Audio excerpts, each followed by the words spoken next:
Bueno, eh, vamos a empezar la clase. Tenemos que em, aclarar también algunas dudas al final porque ya se ha propuesto, ha salido su rol de exámenes y para los que no se han enterado, en el grupo del WhatsApp está ya el link donde pueden resolver el examen, un examen, digamos, simulacro para que no tengamos problemas ese día. Como incentivo, además, al resolver este examen, que lo pueden resolver varias veces, no hay problema, eh, voy a aumentar los puntos en el examen si sacan arriba de 50. Es decir, si en alguna de las veces que entras a resolver el examen ya sacas más de 50, entonces eso equivale a 5 puntos más en el examen teórico, que vamos a dar el 22. Ahora, si alguien saca 100%, le voy a aumentar 10. Si alguien saca 80, es 8, ¿entienden? Entonces hay que probar y resolver este examen. A este examen se le añade algo que en esta y la próxima clase, me imagino, vamos a terminar, que es la parte uno de la descripción macro, es decir, la competencia uno de la parte práctica que veríamos en la parte teórica de la práctica, digamos, ¿no? Que es simplemente la descripción macro, es a ojímetro, decir si te parece si es una lesión reactiva o neoplásica. Y eso vamos a explicar más rato, ¿no? Después de terminar la clase teórica del libro. En el examen se les va a pedir que hagan una descripción macro de, obviamente, de una lesión en cavidad oral que ustedes hayan podido ver en su universidad, o si todavía no están en materias clínicas, la pueden bajar de internet o buscar, pero tiene que ser una lesión en cavidad oral que puede ser tanto reactiva o neoplásica. Para hoy ya les había mandado los links de los 5 videos. 2 videos son de 30 minutos y creo que 3 videos son de 15 minutos. Más o menos son como 2 horas de clase donde se explica a detalle la competencia, las competencias que se van a llevar a lo largo de la materia, que son 5, y en específico la descripción macro, que eso sí va a entrar al examen, ¿no? Entonces, vamos a continuar. Aquí habíamos quedado la anterior vez, tenemos acúmulos intracelulares que son sustancias generalmente normales. Estas pueden ser proteínas, lípidos o grasas, hidratos de carbono o azúcares. Hay algunos que son bien notorios, digamos, como la acumulación de lípidos y triglicéridos en el hígado. Habíamos visto que en el hígado estos espacios claros, siempre que ven una laminilla histológica y ven así espacios claros o blancos, es que había grasa ahí.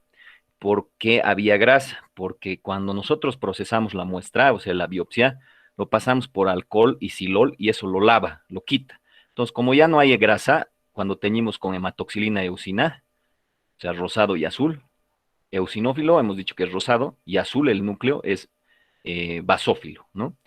Entonces se lava y ya no hay, pues no hay nada que teñir porque donde había grasa ya no hay nada. Entonces a esto se llama eh, esteatosis, a la acumulación de grasa en los hepatocitos, pero también puede haber esteatosis en otros lugares, por si acaso. Puede haber esteatosis en riñón, puede haber esteatosis en corazón.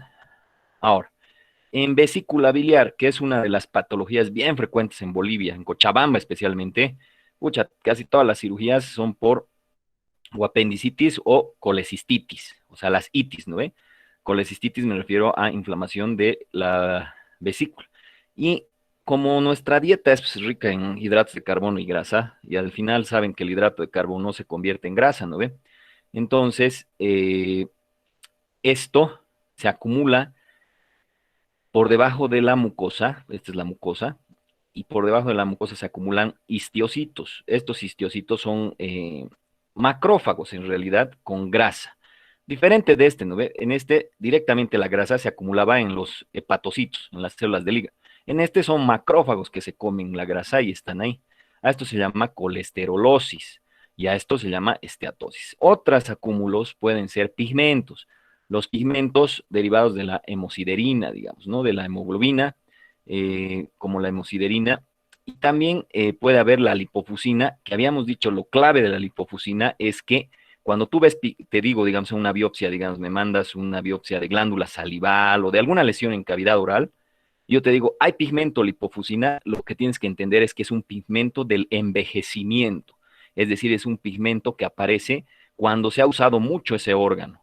Y eso puede ser normal y natural en una persona ya viejita, digamos, ¿no? Pero no es normal ni natural en una persona joven. Por ejemplo, en el gastro, si me mandan una biopsia de intestino de una chica, una joven de 21 años, y yo veo que hay lipofusina, lo que estamos viendo es que hay mucha lesión y mucho funcionamiento del intestino, y eso puede ser por varias razones, enfermedades crónicas, estreñimiento crónico que muchas veces hay. Entonces, el pigmento lipofusina nos debe de alarmar en el sentido de que haya es un pigmento de desgaste, podríamos decir así.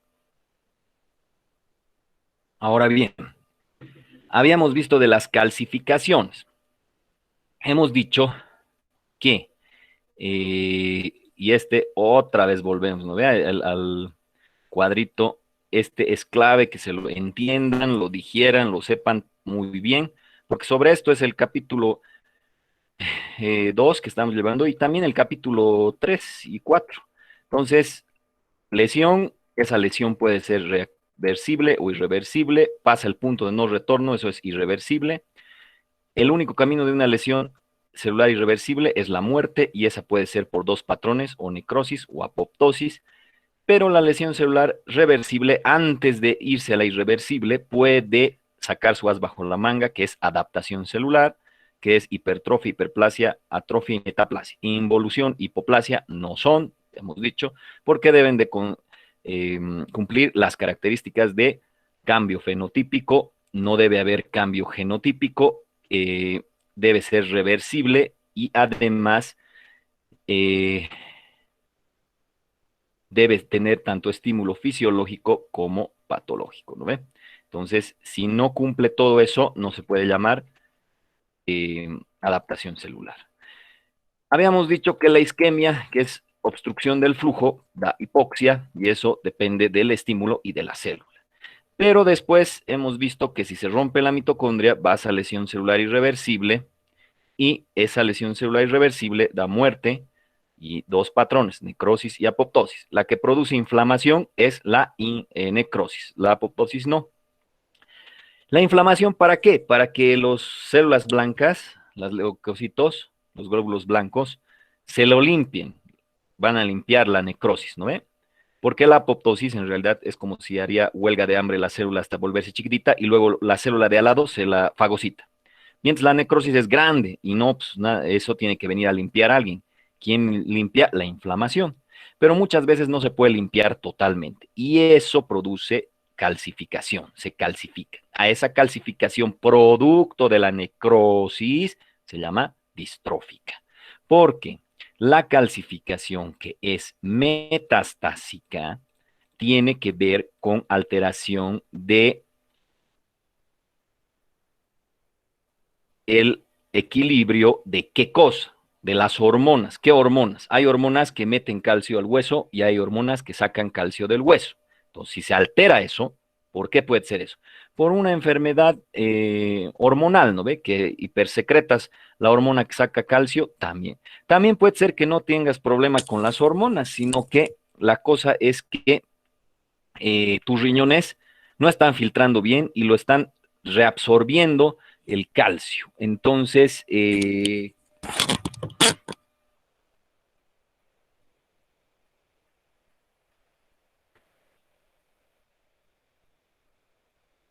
se reabsorbe el calcio y eso produce un aumento de calcio.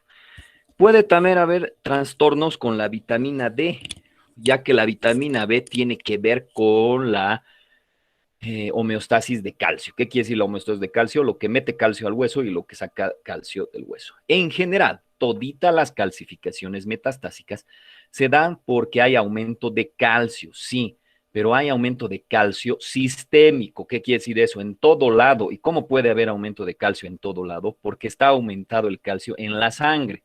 Entonces podemos decir que hay aumento de calcio sérico, así se llama, ¿no? Sérico en el suero. Mientras que la calcificación distrófica, acuérdense, solo es de la necrosis y es local y no hay aumento sérico de calcio, o sea, no hay aumento de calcio en la sangre. Entonces, cualquier cosa que aumente el nivel de calcemia o de hipercalcemia, y se acuerdan, hiper es alto, ¿no ve? Hiper, alto, calcio y hemia viene de sangre, ¿no ve? Entonces, hipercalcemia, entonces nos da una calcificación metastásica. En el examen, ahí los voy a tratar de fumar, porque obviamente, si hay aumento de la secreción de hormona paratiroidea, y la hormona paratiroidea, ustedes tienen que saber bien dónde se localiza, porque está en cabeza y cuello, en realidad en cuello, y al lado de la tiroides, por eso se llama paratiroidea. Para significa al lado de. Entonces son cuatro, dos de un lado, dos del otro lado del lóbulo tiroideo, pero es la paratiroidea, no es la hormona tiroidea, ¿no ve? Es la al lado de la tiroides, es chiquitita y secreta paratormona. Y esta paratormona puede aumentar la secreción de calcio. En este caso, no está directamente relacionada con el cáncer. O sea, la calcificación metastásica puede darse por cáncer o también por no cáncer. Y la mayoría de las veces cuando no hay cáncer. Por ejemplo, cuando hay una alteración hormonal.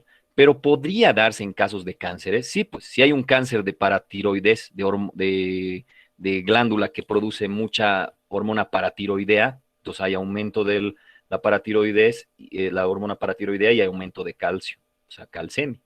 También puede haber por destrucción del tejido óseo, o sea, cuando metastatiza, y muy frecuentemente esto puede metastatizar a los maxilares, la neoplasia que se llama, o el cáncer que se llama mieloma múltiple, produce destrucción del tejido óseo, y al destruir el tejido óseo, eso aumenta los niveles de calcio.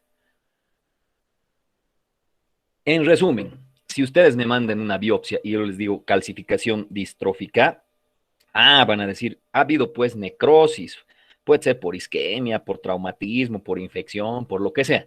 Ahora, tú me mandas una biopsia y yo te digo, hay calcificación metastásica, ojo, no es la única lugar donde hay calcificación, debe haber en más órganos. ¿Por qué? Porque hay aumento de calcio en la sangre. Y además hay que pensar de que puede tener alguna alteración hormonal, o puede tener una metástasis o un cáncer, o puede tener alteraciones de la vitamina D, nutricionales, etcétera. Eso es lo que hay que entender. También el pH básico, no el ácido, influye en la formación de calcificaciones. Es decir, un pH más básico puede producir aumento de la calcificación. Ahora, ¿por qué envejece una célula, un aparato, un órgano, un sistema? En realidad hay la parte genética y la parte ambiental. ¿Cómo es eso de la parte genética y la parte ambiental? O sea, solo envejece un órgano, aparato, tejido, un paciente por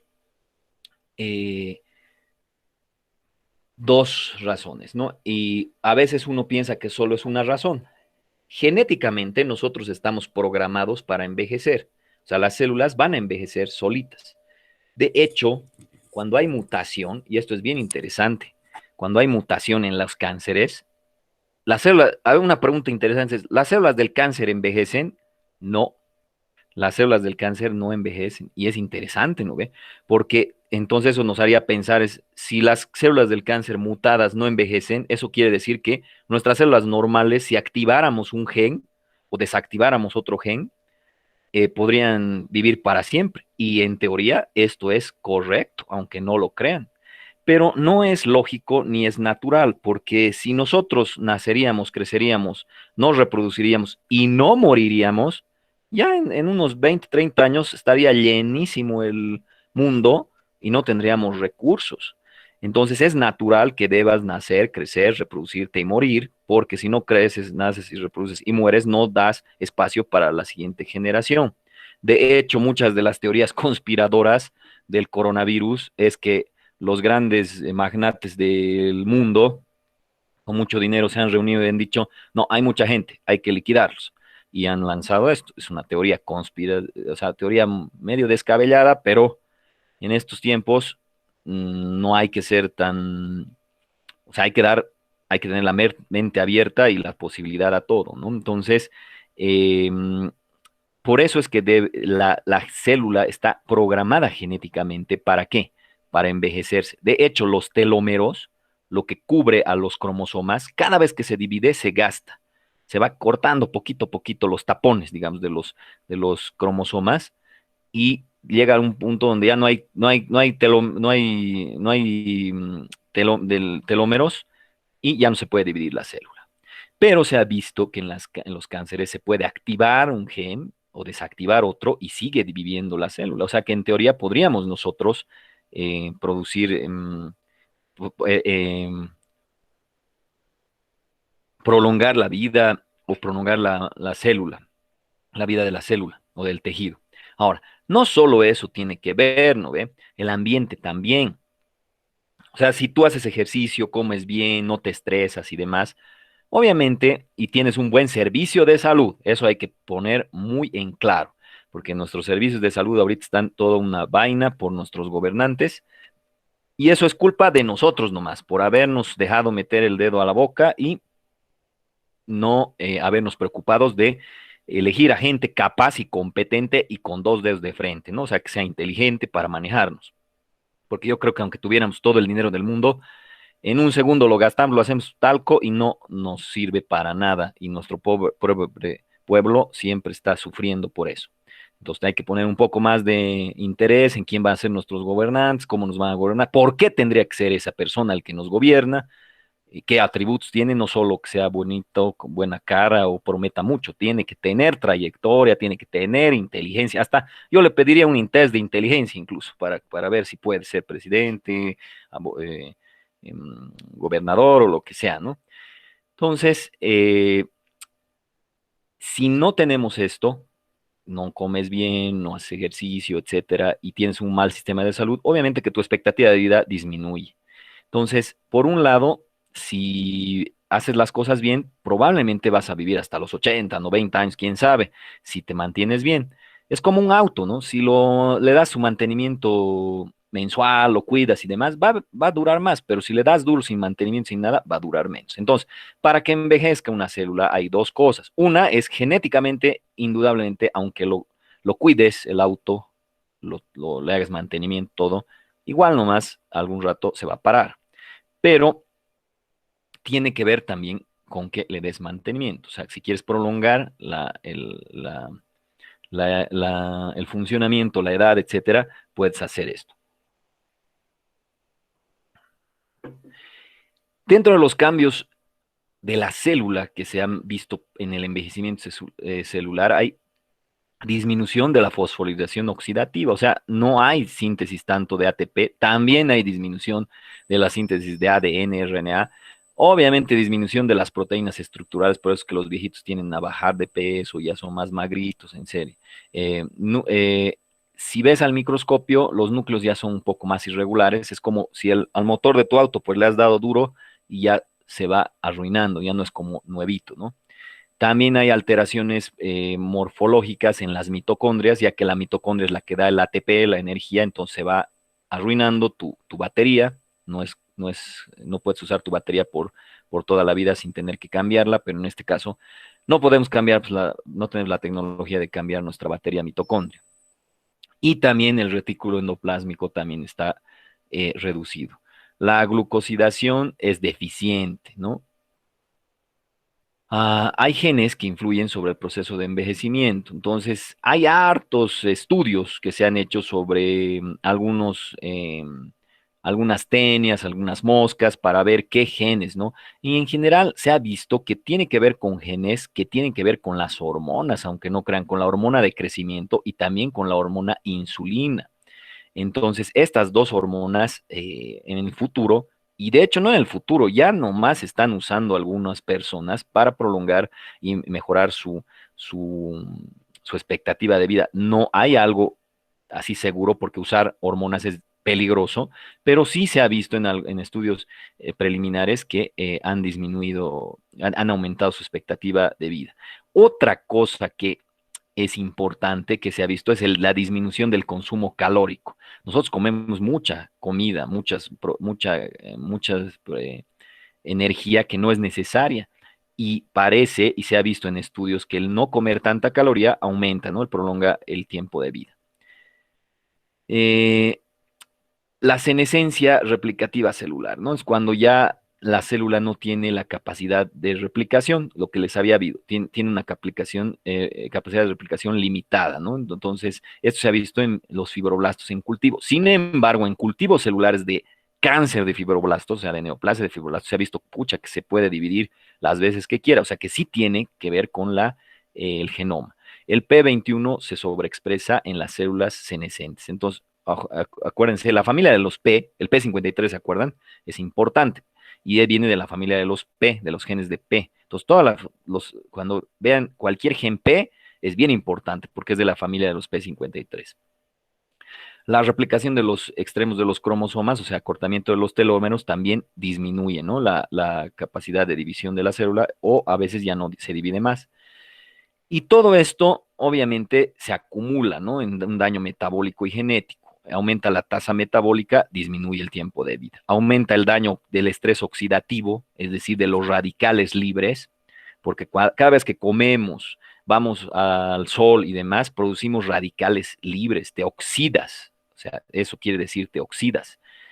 Y por eso es que decimos, coma bien, coma vitaminas antioxidantes, porque la oxidación es lo que te produce envejecimiento, pero no solo envejecimiento, la oxidación puede producir cáncer, por eso aconsejamos coma bien, verduras, no tan, aunque no crean la carne de res, pucha, produce un estrés oxidativo tremendo que hace unos 3 años ya la OMS, la Organización Mundial de la Salud, ha sacado que es una de las causas más importantes de cáncer en todo el tracto gastrointestinal. Entonces, comer carne de res no es muy saludable. Tal vez comer 1 o 2 veces al mes se recomienda. Las carnes que son mejores son las de pollo, la mucho mejor que de pollo todavía es de pescado, mucho mejor dice que de pescado es la de pavo, entonces hay que tomar en cuenta estas cosas, ¿no?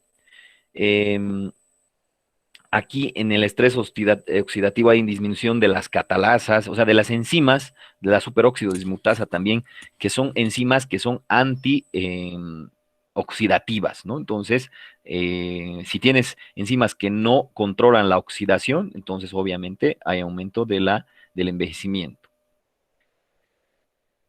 Y algunas enzimas como la helicasa, que tiene que ver, obviamente, helicasa es del hélice, ¿no? La hélice, doble hélice de DNA, por eso se llama helicasa, eh, eh, que están involucradas, obviamente, en la reparación del DNA. Y si no se repara el DNA, entonces ese defecto se traduce como un daño cromosómico y eso aumenta el envejecimiento celular. A ver, hasta ahí habríamos visto lo que es lesión y muerte celular, o sea, lesión reactiva, neoplásica. Hemos visto adaptaciones celulares y cómo son esas adaptaciones celulares, ejemplos de cada una, sus definiciones. Hemos visto qué es isquemia, qué es hipoxia. Hemos visto en relación a la lesión celular irreversible, la necrosis y la apoptosis, diferencias entre las dos, digamos, necrosis y apoptosis. Hemos visto la vía extrínseca y la vía intrínseca de la apoptosis y hemos visto los tipos de necrosis, licuefactiva, coagulativa, enzimática de la grasa, fibrinoide, la gangrenosa. Hemos visto eso. Después hemos visto acumulaciones celulares, lípidos, proteínas, otras que no son propias del organismo, como la antracosis pulmonar, que es acumulación de carbón en el pulmón. También hemos visto las teorías del envejecimiento, por qué envejece un órgano, aparato o tejido, por el ambiente y porque genéticamente eh, está programada ese envejecimiento. Obviamente, el examen tiene una parte teórica donde sí te preguntan cuál es la necrosis o qué tipo de necrosis, pero más que todo eso, el examen está en función a que utilices esos conceptos para resolver casos clínicos. Y esos casos clínicos son casos que puedes tener diario con tu paciente odontológico. Entonces, tiene que estar claro, conciso, preciso, macizo, todo dominado esto, porque si no dominan eso, así tal cual, en el examen te va a preguntar, paciente que viene así, así, le tomaron una biopsia, salió esto, entonces no vas a entender nada, pues necesitas metabolizar todo esto bien, con calma, para después poder resolver este tipo de exámenes, ¿ya? Ojo con esto, ¿ya? Muy claro les voy a dejar. No porque estemos en cuarentena, no porque las clases son virtuales y demás, se les va a disminuir la exigencia. Pueden preguntar en la universidad, en la Facultad de Odontología, muchos de los, más o menos siempre me dan como 100, 120 estudiantes. Y de esos 100, 120 estudiantes, al final terminan 30, 40, máximo he visto creo que 45 que aprueban conmigo. No porque sea un fregado, no porque quiera que se aplacen, no por nada, sino porque no cumplen con lo establecido. Es más, yo tengo el sueño y la esperanza de que el 100% aprueben. Quisiera, pero esto no había sido así. Eh, Depende mucho de ustedes, de su motivación, ¿no ve? Entonces, el examen no se va a disminuir en exigencia, eh, va a ser como debe de ser, nomás, y por eso es que les doy la opción. Tienen mi WhatsApp, tienen el Facebook, tienen el Classroom, cualquier rato, y además he estado respondiendo a sus preguntas y demás, ¿no? Entonces, cualquier rato, noche, día, hora, lo que sea, me pueden escribir o llamar o lo que sea para cualquier duda, pregunta. Y además, si no entienden un concepto, otra vez se les explica. Y si no entienden una clase, otra vez programamos una clase. Y si solo soy yo doctor y soy una persona, no hay problema. La idea, el objetivo mío y tuyo, yo creo que es que aprendas el 100% de lo que te estoy enseñando. Y entonces, manos a la obra, ¿no ve? Entonces, hasta ahí habíamos terminado el capítulo 2. Empezamos el capítulo 3 que se llama inflamación aguda y crónica. Ah, sobre esto otra vez tenemos que dar vueltas. Les he dicho, ¿no? Que vamos a seguir sobre este esquema cada rato, por eso hay que dominar este esquema. Tenemos estímulos, causas. Esos estímulos producen una lesión celular, puede ser reversible o irreversible, o la irreversible puede salir adaptación celular, pero también puede haber una defensa. Esa defensa es la inflamación. Aunque no crean, la inflamación nos defiende. La inflamación es parte del sistema inmunitario. ¿Y el sistema inmune para qué nos sirve? Ahorita que tanto se está hablando, mejor su sistema inmune por el coronavirus, etcétera, ¿no ven? La inflamación es esencialmente protectora, pero es potencialmente lesiva. Esa respuesta inflamatoria, lamentablemente, aunque nos protege y busca volver a la homeostasis, es decir, nos protege de un virus, hongo, parásito o lo que sea, para destruirlo, ¿no ve? Diluirlo, y si no puede destruir o diluirlo, lo focaliza, busca que volvemos a la homeostasis, o sea, a la salud. Pero esa respuesta inflamatoria es potencialmente lesiva, es decir, que puede haber daño colateral. Es como si hubiera una guerra. En una guerra, los soldados no se van a matar solo entre soldado y soldado de un país y del otro país, ¿no ven? No. Puede haber daño colateral, puede haber una bomba que mate a civiles, puede haber un disparo que incluso de tu propio soldado de boliviano, que mala suerte, pucha, le da a un boliviano. Entonces, eso hay que entender muy bien. Si bien la respuesta inflamatoria es protectora para volvernos a la homeostasis, puede producir lesión.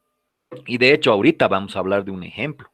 Mu- el paciente con coronavirus no se muere muchas veces del virus como tal, se muere de la tormenta de citocinas, de la tormenta inflamatoria. A ver, ¿por qué creen que le hemos llamado tormenta? Aquí no hemos visto nunca ni una tormenta, pero si ustedes van a países tropicales o si viven en el trópico, a veces hay tormentas, ¿no ven? Esas tormentas son fregadas. Esa tormenta de inflamación que desencadena un montón de citocinas. ¿Y qué son las citocinas? Son esas moléculas, esas sustancias químicas que producen la muerte, la destrucción de los virus, de los hongos, parásitos, pero al destruir los hongos, virus o parásitos, pueden destruir a nuestra propia célula y producirnos lesión y muerte celular. Entonces, si esto se desencadena así grande, sin parar, ocha, entonces, en realidad, casi podríamos decir que el coronavirus no te está matando, sino te está matando tu propia respuesta inflamatoria. Por eso es que últimamente otra vez se ha puesto, después de la ivermectina, se ha puesto de moda la dexametasona. Es un antiinflamatorio esteroideo. Los antiinflamatorios, ¿no? Contra la inflamación. Si se acuerdan de bioquímica, los antiinflamatorios esteroideos paran la respuesta inflamatoria. En seco, si ching, la paran. ¿Qué otros antiinflamatorios tenemos? Los AINES. ¿Qué significa AINE? Antiinflamatorio no esteroideo. ¿No ve? ¿Cuáles antiinflamatorios no esteroideos conocen? Y ustedes usan, todo el tiempo usan estos antiinflamatorios como odontólogos. ¿Quién me puede decir, a ver, qué antiinflamatorio no esteroideo conoce? Que usan, o sea, vas al dentista, te hacen un tratamiento de conducto o lo que sea, y tú les recetas, pues, ¿no ve? ¿Quiénes son los únicos capaces de recetar medicamento? Pero en nuestro país es una vaina eso, ¿no ve? Vas a la tiendita de la esquina que también es farmacia y te pueden dar cualquier medicamento. En otros países no permitimos, no se permite esto. Ni un paracetamol te venden sin receta médica. A ver, ¿quiénes son los únicos con el permiso, si vale el término, la capacidad de, mm, de recetar? ¿Quién será? Los médicos, los odontólogos y los veterinarios. Exacto. Y los veterinarios solo para ¿cómo se llama? Los propios, los animales, ¿no ve? Espérenme un ratito. Hola, hola, hola. Buen día, dime.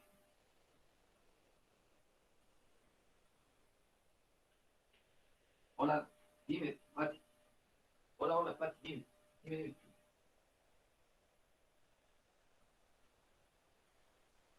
Ya.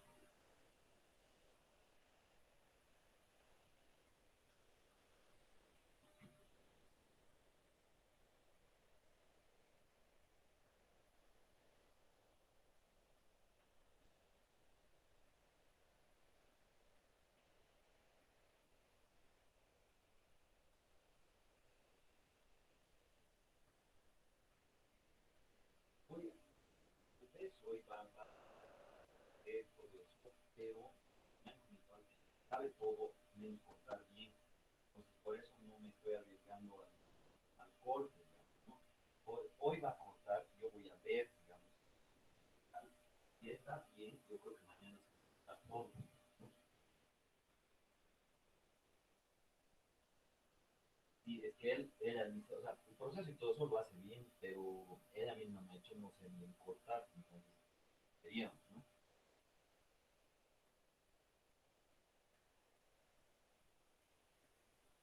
Por eso,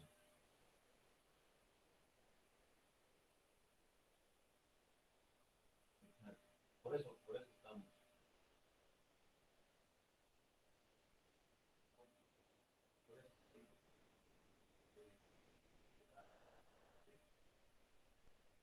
Por eso,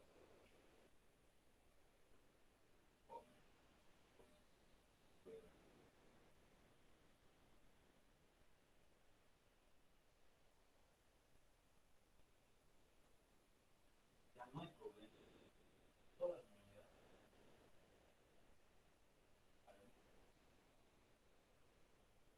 todavía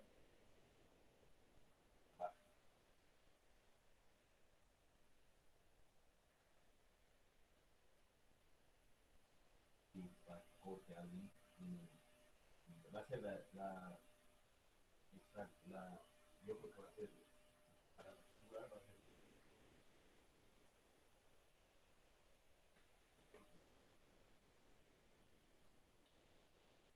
que se ve por ahí, sí, digamos.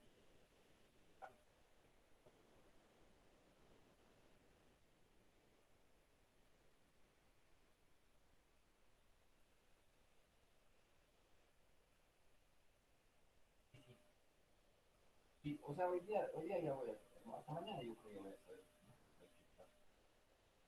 Ya,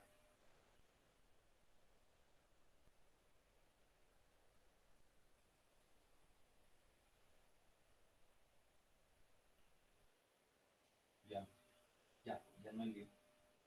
Ya, listo, listo. Te mando.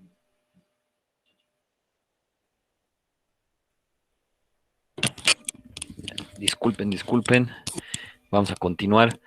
Entonces, habíamos dicho que la inflamación puede producir lesión y por eso, ¿no? Entonces, me acaban de responder bien. Quienes pueden recetar son los odontólogos, son los médicos y los veterinarios solo pueden recetar para los animales, ¿no ve?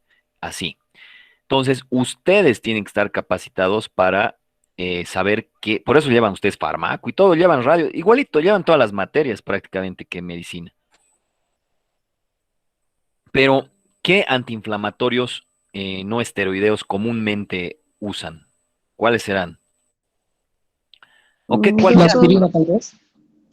El Aspirina, ibuprofeno ya, ¿qué o más? el paracetamol, Sí, el Amoxicilina. diclofenaco.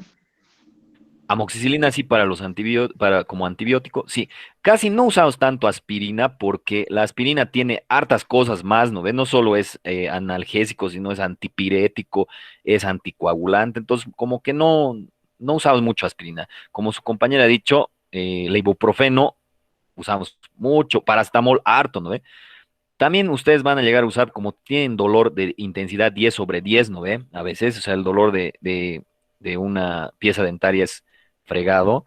Entonces usan analgésicos bien fuertes, o sea, o sea, en realidad, si nosotros entendemos a los AINES, no hay ningún AINE, o sea, no puedes decir que el ibuprofeno solo es analgésico. No, porque tiene también efecto para la fiebre y también tiene efecto anticoagulante menor que que la aspirina. Y puedes decir que el paracetamol solo es para el dolor, no, también es o solo es para fiebre, no, también es analgésico, o sea, todos tienen la misma en mayor o menor intensidad.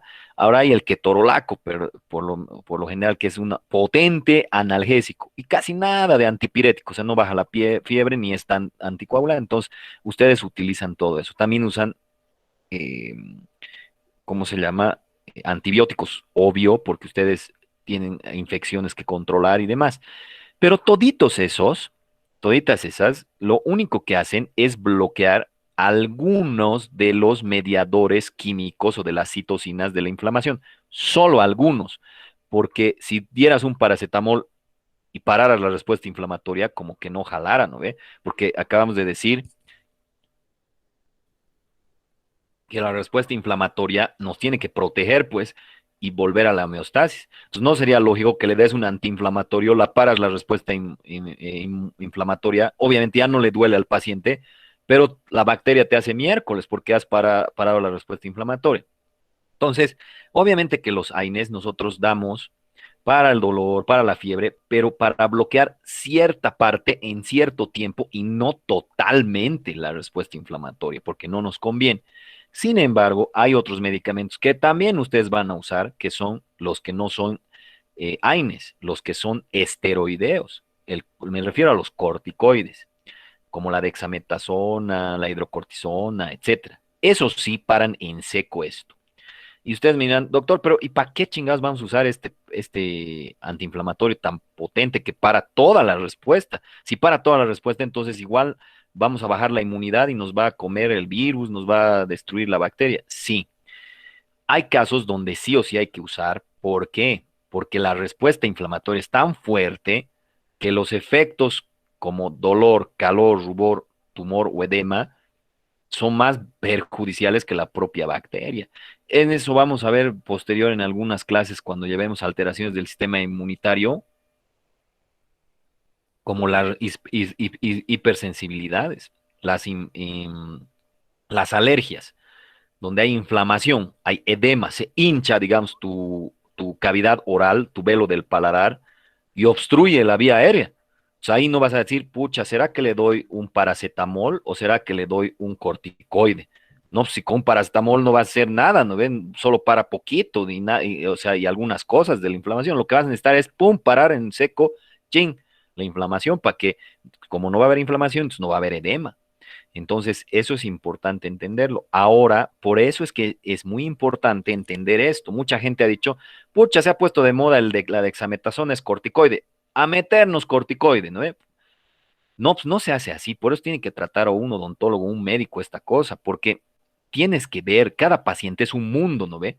Es paciente, si ya le has dado antibióticos, le has dado ivermectina, le has dado de todo, y ya sabes que estás controlando la infección del virus, pero lo que se le está haciendo daño es la inflamación que está pasando. Claro que le vas a dar dexametasona, pero eso pues en un contexto hospitalario, donde si le das mucha dexametasona, después puedes meterle más antibiótico vía parenteral, vía suero para compensar. O sea, no es como una receta. O sea, uno quisiera que le den para su casa, ya todos los que se han enfermado de coronavirus hace esto, listo. Y sería lindo, ¿no? No, pues hay que ver qué edad tiene, si tiene otra enfermedad, si ese medicamento le ha hecho bien, si no le ha hecho bien, para evaluar si vamos a inyectar dexametasona. Pero ahorita la dexametasona valía 8 pesos de 8 miligramos y ahorita está creo que 70 pesos cada dexametasona. Todos como loco quieren inyectarse y puede ser contraproducente porque tu propio sistema inmunitario con tu respuesta inflamatoria podría salvarte del virus y porque te has inyectado algo que para la respuesta inflamatoria, capaz lo arruinas y te hace miércoles el virus. Entonces, no es pues en medicina y en odontología, uno quisiera que uno más uno dé igual a dos, ¿no ve? No da, pues a veces da uno más uno, da cuatro, cinco, no se sabe. Entonces, a veces sí vamos a usar la dexametasona, evaluando pues, el paciente, cómo está, qué le está pasando. E incluso así nos podemos equivocar y mandarlo al otro lado metiéndole una dexametasona. Sí, la respuesta es sí. Lamentablemente muchos me preguntan por el chat en mi página del Facebook, ¿qué puedo hacer? ¿Tomo? No, no, o sea, tengo que hacer una consulta, no puedo decir, y para mi tío lo mismo, no, no se puede, tienes que saber bien qué pasa con esa persona, qué está sucediendo, lo que hacemos los odontólogos y los médicos, pues, ¿no? Por eso es la historia clínica, no es nomás una cosa así como de patrón. Para los que han visto el video, el razonamiento clínico es hay de patrón y hay el hipotético deductivo. Y el que es más chingón y hay que saber es el que es razonando, porque no cualquiera por eso puede ser odontólogo o no cualquiera puede ser médico. No es por aprenderse de memoria arts cosas, es que vas a poder ser odontólogo. Nada que ver, tienes que tener pienso. Entonces, esta respuesta inflamatoria es potencialmente lesiva. Por eso es que a veces tomamos la decisión de pararla en seco y a veces solo un pedacito, como con el paracetamol, el ibuprofeno, etcétera, ¿no? Entonces, esta inflamación puede ser de dos tipos, ¿no? Inflamación aguda y puede ser inflamación crónica. Generalmente primero viene la aguda y después viene la crónica. Pero después de que se resuelva todo el problema, porque la respuesta inflamatoria nos protege, ¿para qué? Para ir a homeostasis, o sea, que se cure el paciente, va y estimula la respuesta de reparación. O sea, después de que hay todo el desmadre de la guerra, alguien tiene que ir a arreglar todo lo que se han baleado, ¿no ve? Lo que se han destruido. Eso se llama reparación. Entonces, ¿cómo hace esto la inflamación? Por telepatía hacen la cosa, o sea, los leucocitos, los glóbulos blancos, por telepatía, así mandan sus pensamientos a todas las células y demás. No, otra vez les hablo de lo que es los mediadores químicos de la inflamación, o sea, de las citocinas, de las sustancias químicas que secreta una célula, secreta ¿dónde? Al torrente sanguíneo. Y por la sangre va hasta donde tiene que ir y llega a la célula donde tiene un receptor. Se recibe eso y se recibe el mensaje, ¿no ves? Como mandar un mensaje en una botella, digamos, si vale el término, ¿no? Pues alguna vez han debido ver, poner una cartita, la pones en una botella, la mandas al mar y a ver a quién le llega, ¿no ve? Entonces, todo se hace, la inflamación, todo se hace en base a mediadores químicos que mandan mensajes para una cosa u otra. De hecho, si está infectada de coronavirus una célula, no va a decir, no va a gritar, no tiene boca, no ve una célula, tampoco tiene telepatía. Ya, por favor, vengan, ayúdenme. A los linfocitos van a venir, a los leucocitos y los glóbulos blancos. No, pues va a secretar sustancias que traen a esa célula. Por eso es que habíamos dicho, ¿no ve? Que en la necrosis se rompe la membrana y todo lo que estaba dentro de la citoplasma sale afuera, y eso es pues, un mensaje que trae a la respuesta inflamatoria. Es como el cuento de Hansel y Gretel, de las migas de pan. Van dejando las migas de pan para saber dónde volver, ¿no ve? Cómo llegar ahí. Entonces, eso es la respuesta inflamatoria. Y tenemos dos patrones. ¿Se acuerdan que teníamos dos patrones morfológicos de necrosis y apoptosis? O sea, dos patrones que se pueden ver. También hay dos patrones que se pueden ver al microscopio, que son inflamación aguda y crónica. O sea, yo puedo saber si eso es agudo o crónico, no por el tiempo, y eso es importante que entiendan, que en el examen los voy a intentar engañar. Les voy a decir, la inflamación aguda es correspondiente a una enfermedad aguda. La inflamación crónica es correspondiente a una enfermedad crónica. No, porque puedes tener una inflamación aguda por 1000 años, o sea, no por 1000 años, ¿no? Pero puedes tener una inflamación aguda 20, 30 años. Por ejemplo, en una úlcera gástrica, o sea, una úlcera del intestino. Esa úlcera, ese hueco que estás ahí, esa excavación, si tú tomas una biopsia, se ve infiltrado leucocitario que es agudo. Y incluso en cavidad oral, puedes tener una úlcera en cavidad oral o puedes tener una periodontitis y tú le preguntas al paciente viejito, nunca se lava sus dientes, nada, está mala su, sus hábitos de limpieza, le preguntas, ¿desde cuándo tiene esa inflamación? Y tú lo ves incluso al paciente, lo ves hoy, le hace una limpieza, pero le vale guato y después sigue así por años, puede tener una periodontitis por 1 año, 2 años, inflamación de las encías, y tú dirías, esa enfermedad es crónica, ¿sí? Es crónica. ¿Por qué? Porque es harto tiempo la enfermedad, pero la respuesta inflamatoria sigue siendo aguda. O sea, tú le tomas una biopsia de eso, yo te voy a decir aguda. La diferencia entre inflamación aguda y crónica tiene que ver morfológicamente, hemos dicho como morfología, ¿no ve? Cuando vienen los polimorfonucleares, o sea, las células blancas, los glóbulos blancos, polimorfonucleares. ¿Qué quiere decir es de polimorfo? Muchas formas de los núcleos, dicen, ¿no ve? Poli, mucho. Morfo, forma.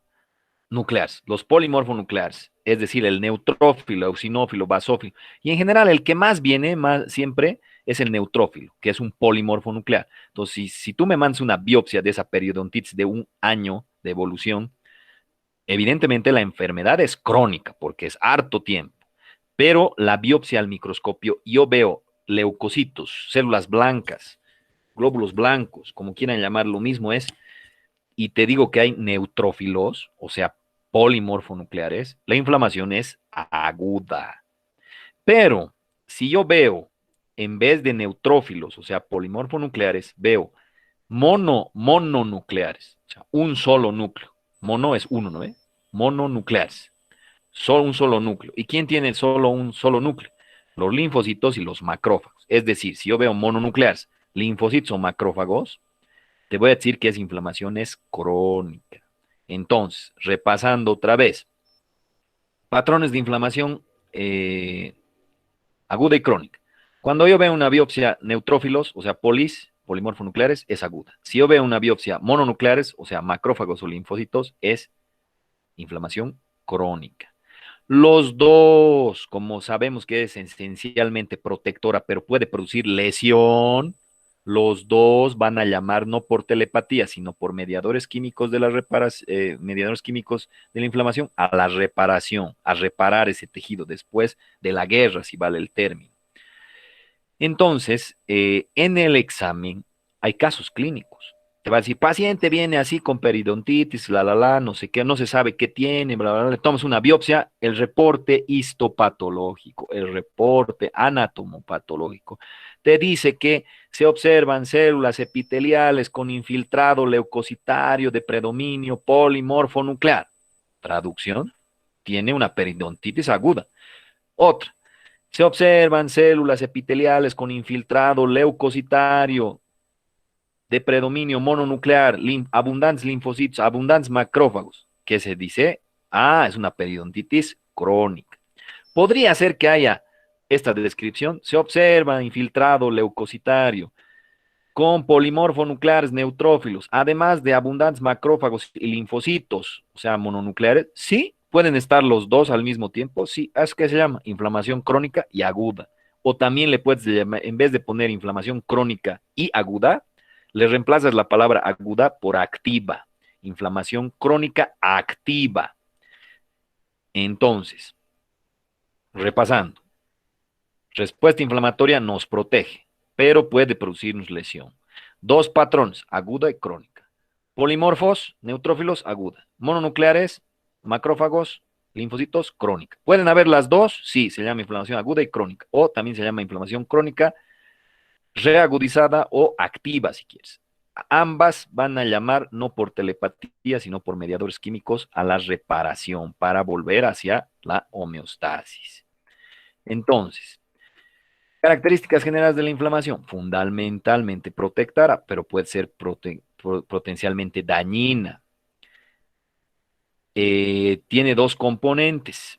Tiene un componente, una reacción celular y una reacción vascular. Es decir, no puede haber inflamación si el paciente, si el tejido, si el órgano no tiene vasos sanguíneos. O sea, tiene que haber vasos. ¿Por qué vasos? Porque por ahí es los vasos sanguíneos, por la sangre es donde van el neutrófilo, el macrófago. Por ahí también van pues los mediadores químicos. Si no habrían mediadores, ¿cómo se van a comunicar? Entonces no puede tener si un organismo no tiene vasos, o sea, no es vascularizado, entonces no puede tener inflamación. Otro punto importante, si un organismo no está vivo, no puede tener inflamación. Y esto ya es más para odontología forense o ¿cómo se llama? Patología forense, de que si, por ejemplo, han visto muchos cadáveres, ¿no ve? Que en las noticias que se han muerto en las bancas, es una pena, ¿no? O sea, ¿cómo es posible que dejemos que pueda pasar eso? Ahí, y nadie, y de encima tardan, creo, 5, 6, 7, 10 horas en recogerlos, siendo un foco de infección, digamos, ¿no? Entonces, no digo que esto haya pasado, pero digamos en el caso hipotético, ¿no? Se muere y para que no digan que era por coronavirus, dicen, no, pues se ha caído, se ha golpeado su cabeza, dice, y por eso se ha muerto en la calle. ¿Habrá manera de saber si se ha muerto por el golpe o por el coronavirus? ¿Cómo será? O sea, puede haberse muerto por coronavirus y decir a alguien, pucha, para no tener tantos líos y lo enterraremos nomás así para decir que se ha golpeado su cabeza y se ha muerto. Y agarra y le da un golpazo con un palo en su cabeza después de muerto. ¿Habrá manera de saber si este golpe ha sido la causa de la muerte o no? ¿Y cómo podríamos saber eso? ¿Cómo es? Si alguien quiere fingir que no ha sido por coronavirus y le ha dado un golpazo después de muerto para que digan, ah, de eso ha muerto, sí. ¿Cómo podría saber si es verdad o no? Tendríamos que hacerle una biopsia, doctor. Sí, y si en la biopsia de ese golpe de la cabeza yo te digo, pucha, no hay nada, no hay leucos, no hay polis, no hay neutrófilos, no hay macrófagos, no hay linfos. ¿Qué deducirías? ¿Qué pensarías? ¿Se ha muerto por COVID o se ha muerto y han querido que pensemos que ha sido por el golpazo?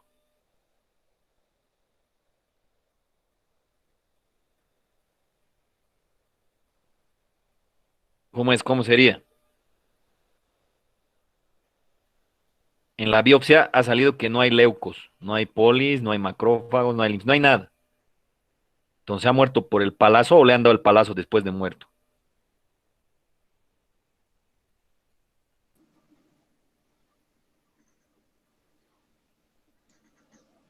Sería por el palazo, doctor. No, pues porque mira, si digamos se ha muerto, ¿no ve? ¿Qué esperarías por el palazo? ¿Que haya inflamación o que no haya inflamación? Que haya Claro, información. pero un muerto, si le das un golpe, ya no va a tener esa inflamación. Un Es porque muerto, sus células han muerto. si a un muerto le golpeas, ya no tiene inflamación, porque tiene que estar vivo y vascularizado. Ahora, Si digamos se ha muerto, ¿no ve? Y dicen, ah, ya, le daremos un golpazo para que piense que de eso se ha muerto. Y en la biopsia dice que no hay leucos, o sea, no hay inflamación, pues, porque hemos dicho que para que haya inflamación o aguda de crónica tiene que haber o los neutrófilos o macrófagos o linfos. Entonces, sí hay manera de saber si fue muerto si el palazo le han dado después de muerto o antes de muerto.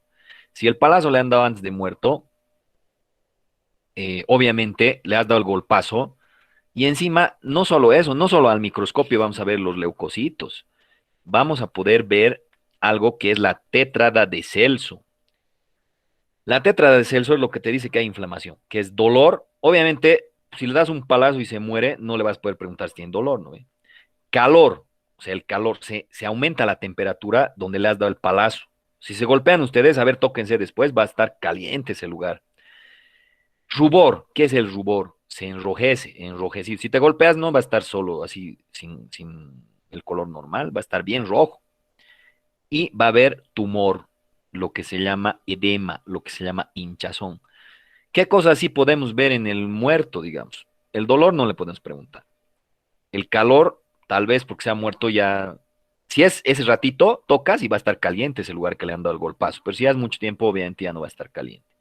Pero sí o sí vamos a ver que está rojo. No estamos hablando de rojo por sangre, porque puede haber sangre cuando golpeas a un muerto, lo golpeas, le abres, va a salir sangre, ¿no? Pero estamos hablando de enrojecimiento del tejido, no por la sangre, que es la hemorragia, sino porque se enrojece como cuando te golpeas, ¿no? Y también va a haber edema, o sea, va a haber hinchado. Si tú ves esto, facilito, incluso no necesitarías, o sea, si tomas la biopsia se puede saber, ¿no? Pero si no puedes tomar a la biopsia, rapidito el que está viendo el cadáver, si ve que en el golpazo no está ni rojo ni está hinchado, mucha va a decir, no, a este pobre, después de muerto, le han golpeado. Facilito, incluso por macro. Entonces, tenemos dos patrones, el patrón agudo y el patrón crónico, que no es necesariamente, no casa con la enfermedad crónica y la enfermedad aguda. Puede ser que tengas una enfermedad crónica, pero puedes tener una inflamación aguda. Depende de qué nomás, de si ves polimorfonucleares o si ves mononucleares. Estos dos patrones, el agudo generalmente se instaura en ese cachito, en minutos, horas o hasta días, y el crónico en semanas a meses o años. Pero ojo, ¿podría haber una inflamación crónica de prepo desde el principio? Sí. Hay enfermedades que ya no pasan por lo agudo, cuando tienes memoria antigénica, y podrías desarrollar una inflamación crónica directo, o sea, en ese día. Ejemplo, si ya te has enfermado de coronavirus, ya tienes inmunidad, después te expones al coronavirus, ya no va a haber pues, la inflamación aguda primero, que vienen los polimorfos, nada, sino directo vienen los linfos o los macrófagos específicos para matar el coronavirus, ¿no? Ya, entonces lo que habíamos dicho, agudo, polimorfo, crónica, mononuclear. La tétrada, dolor, calor, rubor, tumor, ¿no ve? Rubor es eritema o enrojecimiento. Tumor es aumento de volumen, o sea, el edema, el líquido allá afuera. Esto es la tétrada de Celso, que ya se conoce desde hace miles, no de miles de años, no, de hace cientos de años, que ya aunque ni tenías microscopio, pero ya se conocía que había esto, ¿no? Y obviamente todo el mundo ya sabe cuando algo está inflamado, ya sabe que está enrojecido con aumento de calor, que le duele y que está hinchado, ¿no? Entonces, en realidad, ¿qué pasa cuando hay inflamación? Primero viene el polimorfo nuclear, que ese es inespecífico, es decir, come lo que sea y mata lo que sea, es inespecífico. Si el neutrófilo o polimorfo no puede, lo llama, no por telepatía, ya hemos visto por mediadores químicos, al macrófago.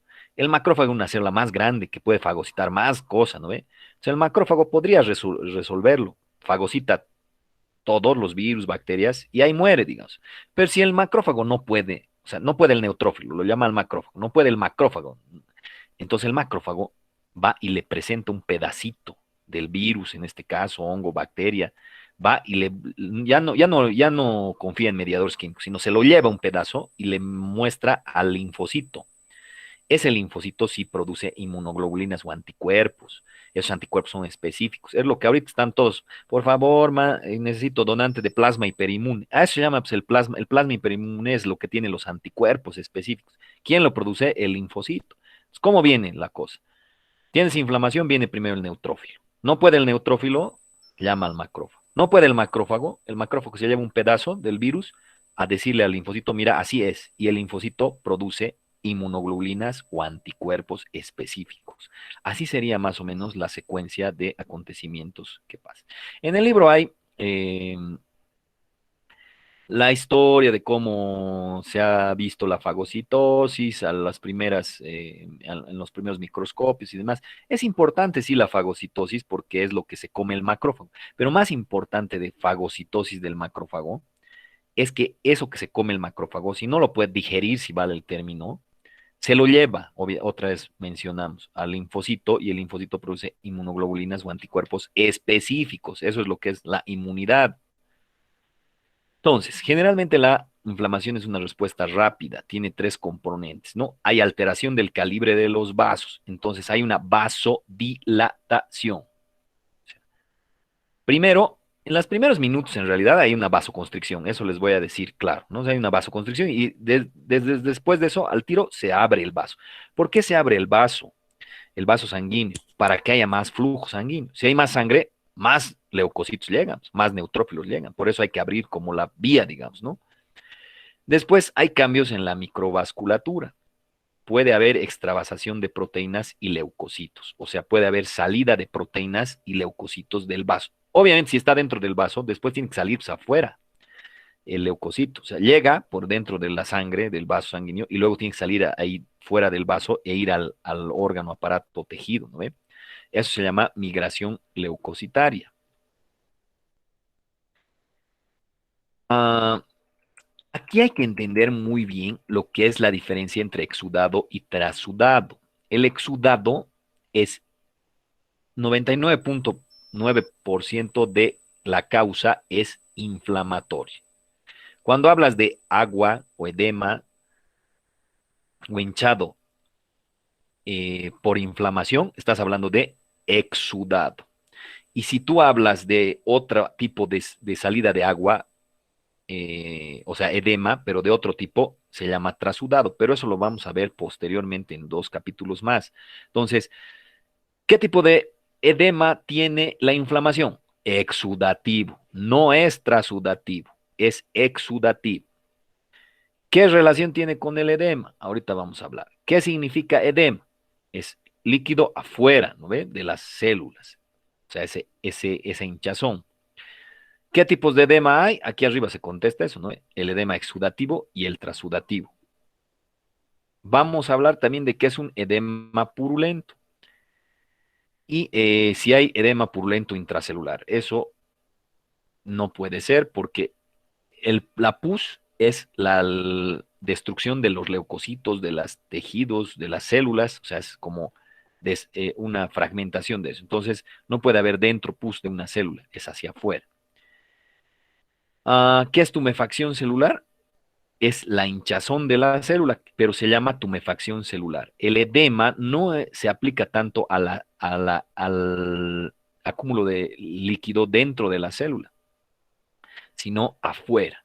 Para decir, no es correcto decir edema celular, es mejor decir tumefacción celular. Cuando dices tumefacción celular es que hay agua dentro de la célula, y cuando dices que hay edema, estás diciendo que hay agua fuera de la célula.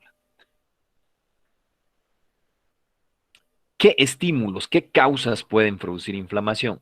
La mayoría de las veces uno dice, ya la inflamación casi siempre es por infección, pero no necesariamente. Puede haber inflamación de otras causas. Obviamente que la más frecuente es la inflamación por microorganismos, bacterias, hongos, virus, parásitos, ¿no? Pero puede ser porque te des un golpe, te puedes dar inflamación. Si te das un golpe en tu ojo, no le vas a dar antibióticos, ¿no ve? Porque te has golpeado tu ojo no es por bacterias que te está inflamando, sino por el trauma. Entonces pueden ser agentes físicos y químicos. También puede inflamarse, por ejemplo, si agarras lavandina ahorita en tu mano, sea, se puede inflamar tu mano sin protección, ¿no? Lavandina sin diluir, ¿no ve? Entonces pueden ser agentes físicos, agentes químicos. La necrosis, obviamente, hemos visto que se rompe la membrana y eso produce inflamación. Cuerpos extraños también pueden producir inflamación. Reacciones inmunitarias, cánceres, o sea, neoplasias también pueden producir inflamación. Entonces, inflamación es sinónimo de infección. No, no todas las causas de inflamación son infecciosas, aunque sabemos que sí, la mayoría sí son, ¿no? Eso sí hay que tener en cuenta, ¿no? Entonces, aquí podemos decir que hay causas externas y causas internas de inflamación. Las externas pueden ser cuerpos extraños, traumatismos, agentes físicos o químicos. Y las internas son la necrosis, respuestas de hipersensibilidad, o sea, respuestas inmunitarias mal hechas, digamos, patológicas, y cánceres, ¿no? Entonces hay estímulos externos e internos que pueden producir inflamación. Una definición que puede englobar todo, digamos, ¿no? Es una respuesta de un organismo vascularizado, y aquí nos falta además vivo, porque si no está vivo, eso imposible, ¿no ve? Entonces, es una respuesta de un organismo vivo y vascularizado, o vascularizado vivo, de características protectoras potencialmente lesivas, pueden producir lesión, ¿no? Cuya respuesta vascular tiene como consecuencia acumulación de líquido, leucocitos en los espacios extravasculares, y sus respuestas leucocitarias conllevan a la activación de migración, o sea, que van a venir, ¿no ve? Las células, ¿no? Las leucocitarias, no por telepatía, sino por mediadores químicos, donde se suscitan reacciones desencadenadas por agentes lesivos externos e internos, tales como microorganismos, células con lesiones celular irreversible, células con alteraciones genómicas, o sea protoncogénesis, o sea, los cánceres, o sea, las neoplasias. ¿Con qué objetivo? Con el objetivo de eliminar el agente agresor, y si no puede eliminarlo, lo focaliza. Pero como sabemos que va a haber daño colateral, al tiro ya inicia el proceso de reparación. ¿Qué cambios vasculares hay? Del flujo. Hay vasoconstricción, al principio, así a los primeros segundos es vasoconstricción, y luego hay una vasodilatación, ¿no ve? Para aumentar el flujo sanguíneo y que lleguen más células. Esto tiene que ver con algunos mediadores. Hay hartos mediadores, pero importantísimos entender que estos da la histamina y el ácido nítrico. También hay aumento de la permeabilidad vascular, porque una vez que la célula, el leucocito llega donde tiene que llegar, tiene que salir pues, del vaso sanguíneo hacia afuera del vaso para hacer su labor, ¿no ve? Eso hace que haya extravasación de líquido y aumenta la viscosidad y la concentración de glóbulos rojos. A ver, aquí lo vamos a entender un poco mejor en esto. Entonces, ¿cómo va el asunto de la inflamación? En general, no puedes tener inflamación en arterias grandes de grueso calibre porque son gruesas, pues su capa muscular es gruesa. ¿Y cómo va a salir pues el leucocito de aquí adentro afuera? En general se da en la microcirculación, en las arteriolas, en las vénulas. Entonces viene por aquí, hay vasodilatación y tiene que, cuando ya llega al lugar, tiene que salir. Por eso se llama transmigración, sale. Cuando sale, no solo sale el leucocito, salen proteínas. Por eso el edema exudativo tiene harta proteína. Por eso se llama exudativo. A diferencia del transudativo que luego vamos a ver, que es agua afuera, igual edema transudativo, pero no tiene proteínas casi. Entonces, harta proteína sale porque se lo jala el leucocito, sale por aquí y jala proteínas. Sale aquí harta proteína. Ese es edema exudativo de la inflamación. El otro edema no sale el leucocito por aquí y no salen proteínas. O sea que en el transudativo hay baja de proteínas. O sea, aquí vemos los neutrófilos, fíjense. Una vez que están pasando por aquí, tienen que salir. Y eso, al salir, abren una compuerta y eso hace que salga mucha proteína. Por eso la cantidad de proteína es mayor. Aunque no crean ni modo, al salir a veces rompen los vasos sanguíneos y por eso es que hablamos de que hay una lesión potencialmente lesiva. A ver, aquí tenemos un vaso sanguíneo con sus células endoteliales, su capa muscular normal, y aquí está las proteínas plasmáticas. Normalmente hay un equilibrio, es decir, hay presiones que intentan sacar estas proteínas y hay otras presiones que lo meten. Eso en relación al edema de tipo transudativo. En el exudativo no tiene que ver con esto. O sea, en el exudativo, o sea, en el transudativo, estas células endoteliales nunca se abren la compuerta para dejar pasar a los leucos, a los glóbulos blancos. Si sale líquido es por algo que se llama ultrafiltrado. Estas uniones no son perfectas. Si aumenta la presión aquí, puede salir líquido, no hay problema, pero nunca salen proteínas allá afuera. Estos son los amarillitos son proteínas. Pero en el exudativo sí, ahí se abre la compuerta. Por si no, imagínense cómo un neutrófilo pasaría a través de esta célula. Se tendría que lesionarla, destruirla, ¿no ve? Entonces abre una compuerta y salen estas proteínas. Por eso es importante, ya que si ustedes algún día tienen líquido, con una jeringa sacan ese líquido, me lo pueden mandar a patología y yo te voy a decir, tiene harto proteína. Ah, entonces por inflamación, doctor, ha habido una inflamación por eso. No, no tiene proteínas. Pucha, entonces no es por inflamación esa agua, ese edema, debe ser por otra cosa. Espérame un minutito, por favor.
Bueno, continuamos, disculpen. Entonces, resumiendo, ¿qué tipos de edema hay? Dos, exudativo, transudativo.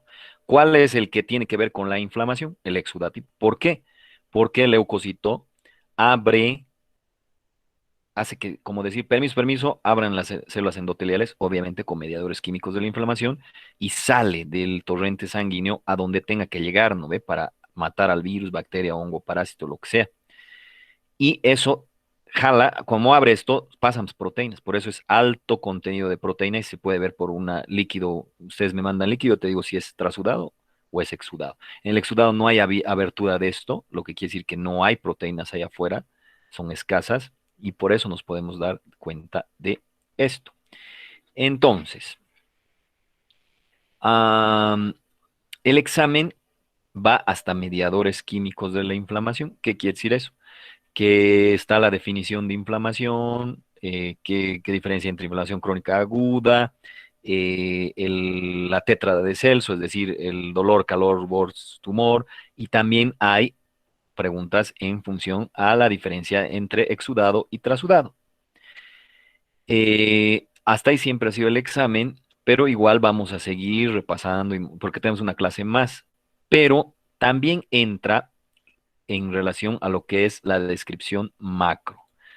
No sé si todos han podido ver el video, los 3, 4, 5 videos de la descripción macro. Deben de verlos de pe a pa, porque además las veces que quieran, ¿no? Es la ventaja ahora que tienen. Un poco para entender esto,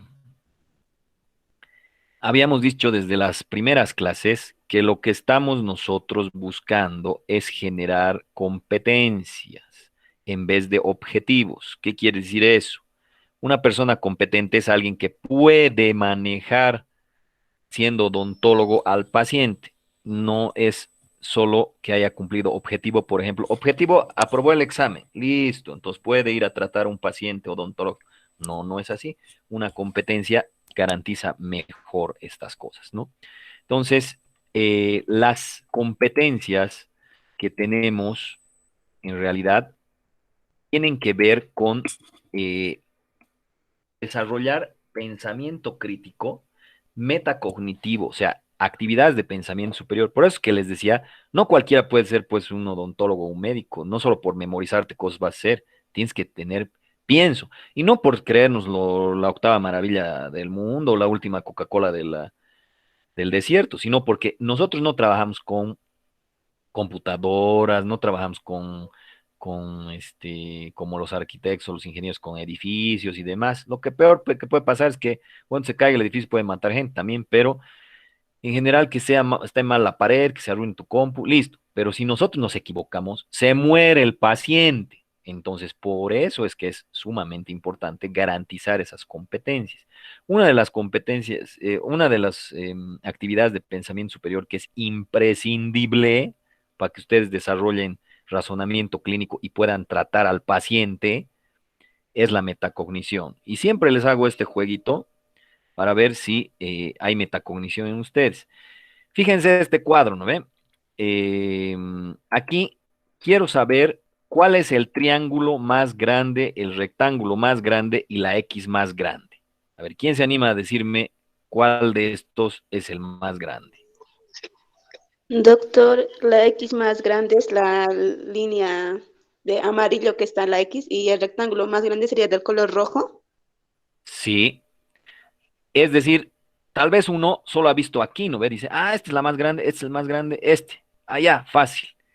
Pero su compañera ha visto más allá de lo que debe de verse. Eso se llama metacognición. ¿Qué es metacognición? Pensar sobre lo que has pensado antes. Es repensar, en pocas palabras. Eh, entonces, alguno tal vez ha dicho, miércoles, esto es el más grande, este es el más grande y este es el más grande. Listo. Pero su compañera ha dado dos pasos atrás, ha evaluado todo, no solo esto. Y ha dicho, este es el más grande, este es la ex más grande, etcétera. Entonces, a eso se llama metacognición, a pensar sobre lo que habías pensado antes y reestructurar todo tu conocimiento. Todo el tiempo nosotros estamos haciendo eso. Cada vez que yo les doy otro conocimiento, reestructuran. Lo que sabían antes debe de cambiar, cambia otra vez. Por eso no puedes decir, ya he terminado de estudiar, te dan tu título de odontólogo, ya listo, ahora voto todos mis libros, no voy a leer una letra. Equivocado, equivocadísimo. Además, nosotros trabajamos con pacientes, ¿no ven? Entonces, eh, si tú vas a ver al paciente como esta X nada más, como su problema odontológico, tiene tratamiento de conducto, te vas a equivocar y lo puedes matar al paciente porque no estás viendo todo el panorama, no estás dando dos pasos atrás a ver al paciente. Por ahí ese paciente que tiene tratamiento de conductos, por ahí tiene hipertensión, por ahí tiene diabetes, por ahí tiene trastornos de coagulación y has agarrado y has decidido hacer tratamiento de conductos, te empieza a sangrar un montón, le das antibióticos, no sirve porque su diabetes hace que no puedas, tenga inmunodeficiencia, entonces tiene hipertensión, se está muriendo en tu sala y tú vas a decir, no, no, a mí solo me han dicho que le haga un hueco y le saque su nervio.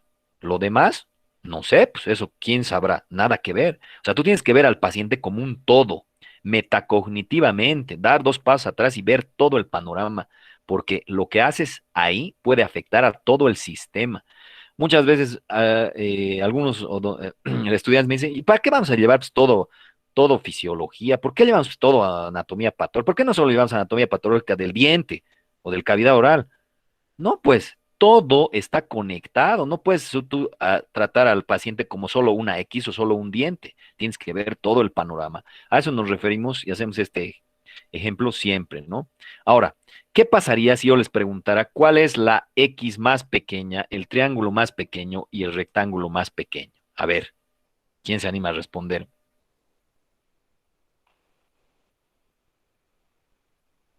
¿Cómo es?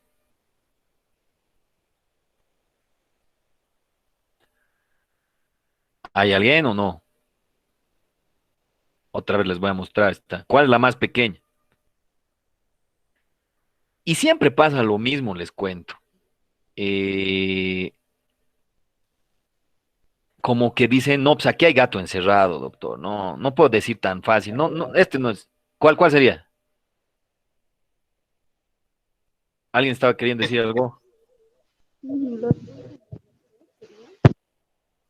¿Cuál sería? ¿Cómo es? ¿Quién se anima? ¿Nada? Entre las imágenes que se muestran, doctor, los más pequeños. Sí, lo más lógico, ¿no ve? El más pequeño es este y este, listo. Pero ¿por qué se han detenido? Porque seguro han dicho, pucha, hay gato encerrado aquí, no sé, puede ser otro, quién sabe, así. Y eso es muy común en nuestro sistema educativo, vamos a decir así, nuestras universidades, hasta en odontología y medicina. Como que el docente quiere hacer en el examen, ponerle tres pies al gato. Y el estudiante tiene que resolver esos tres pies al gato, lo que es más obvio. Entonces estamos acostumbrados a que no es tan fácil responder lo que nos están preguntando. Siempre nos van a preguntar lo difícil. Y no debería ser así. Hay cosas fáciles que tienes que dominar como odontólogo y punto.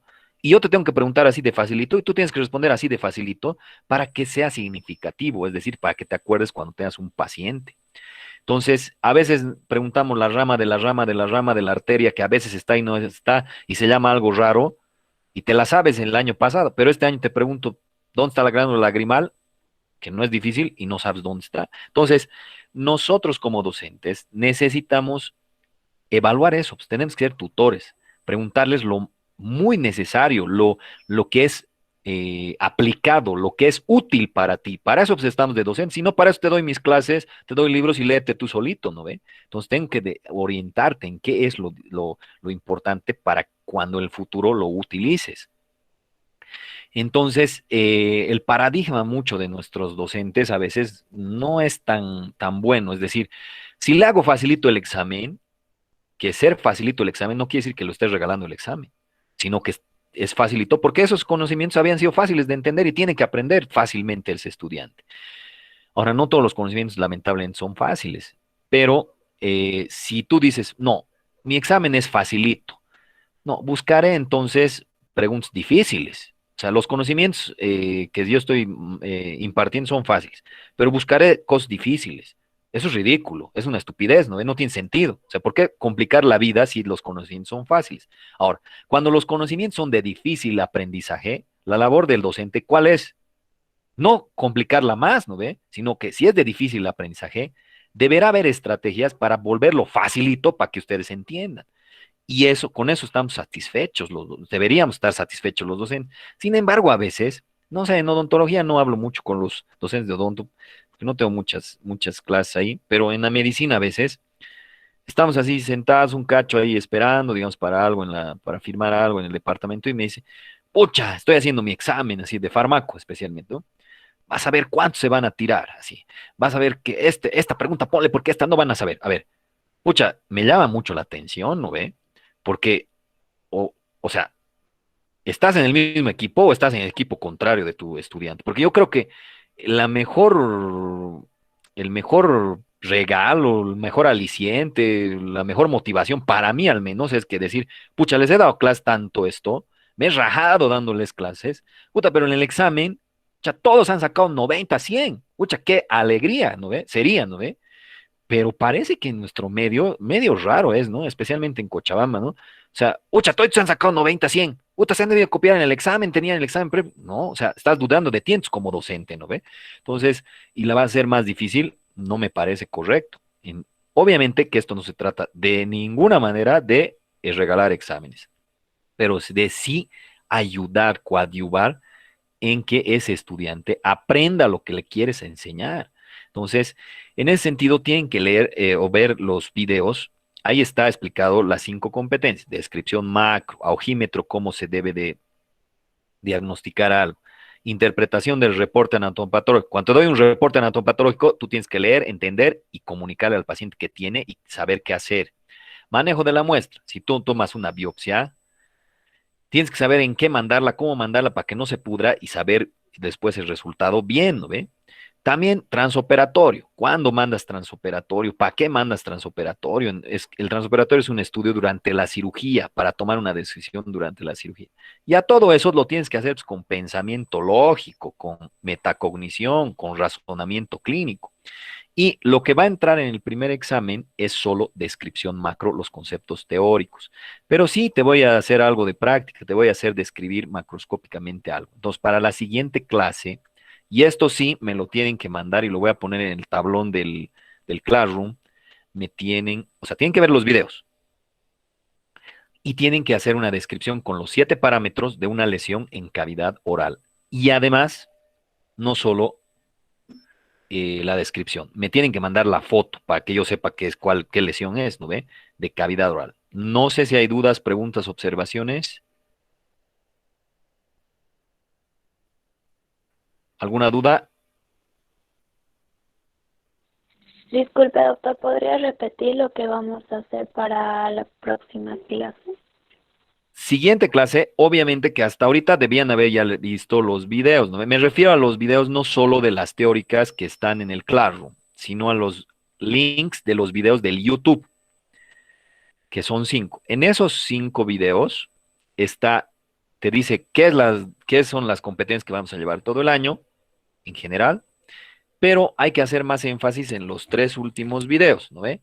Que es descripción macro, es decir, cómo a ojímetro tú haces para decir que es una lesión reactiva, neoplásica, cáncer, lo que sea. Entonces, lo que hay que hacer en resumen, ver los videos del YouTube, ¿no ve? Que ya les he mandado los links al WhatsApp. Y después escoges una lesión de cavidad oral. Por internet puedes ver una foto de una lesión en cavidad oral y de acuerdo a esa foto la describes, pero no solo haciendo una lista de cocinas. Localización tal, forma tal, color tal, sino tiene que ser de una manera escrita con los 7 parámetros que nosotros podamos al leer entender que se trata de esa lesión. No sé si hay alguna duda más, pregunta.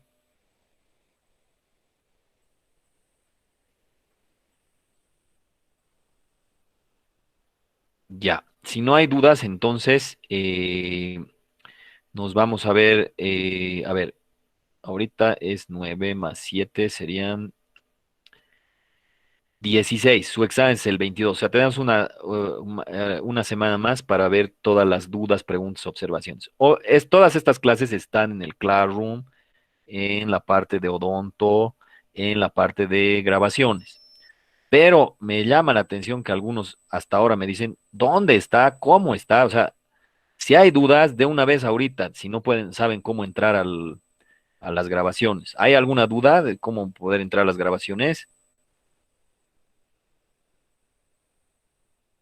Doctor, pero con el Doctor, link que mandó la última vez, ¿se